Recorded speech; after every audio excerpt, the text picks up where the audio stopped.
ও দল ভাই কিতা না রে বা কিচ্ছু নাই। তোমার দেশ যাওয়ার কিতা হইলো? দূর নিয়ে দেশে যাইতাম, নিজে আইয়া আসতাম বারান্নার দেশে যাইতাম। মনে করিলাম তোমার দেশ যাওয়ার ব্যবস্থা হয়ে গেছে। ইচ্ছা আবার কিলাবে। একরাম যে হ্যাঁ দেশ থেকে স্টুডেন্ট ভিসা আইছে না, হ্যাঁ এ আনাই তো দেশ থেকে পয়সা। হ্যাঁ, আমি কিতা করতাম? আমি তারে তারে তারে কইলে আমারে দিবনি। রে বা তুমিও বুঝো না, তুমি তারে কইবা বলে দেশের অ্যাকাউন্ট নাম্বার দিলাম, পয়সা কোন দেশ তুই দিলে অ্যাকাউন্ট, আমি অন পাউন্ড দিলাইলাম। তো বাদে জন্য আমারে দৌড়াইব। আল্লাহ দে আল্লাহ দে, তোমার দৌড়াই মোবাইল নাম্বার মার চেঞ্জ করিয়া বুঝছো না।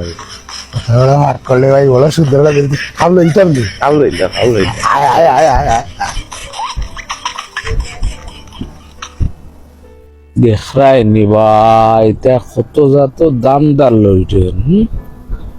আগে কতটা কইরা খাইলা ওনে যেনে দেশতনি কেয়ারার কথা কইয়া অ্যাকাউন্টে টেকা নাইয়া নম্বর বদলাইলা সিম বদলাইলা, তা তো আমি কইয়া দিতাম ওই মানুষের সতর্ক করা লাগবো। বা অত দাম দা করইছেন জেনে ওনে ইটা আর আমরা থাকতামও পারতাম না। আমরা দেখলাম যে অবস্থা লাগছে, আর মানুষে খানদের বাড়ি ঘর বেচেন না টেকাদের, ইটা অবস্থার উপরে কিলা চলবো খোঁচান, ইটারে সতর্ক করা লাগবো তো হইরা।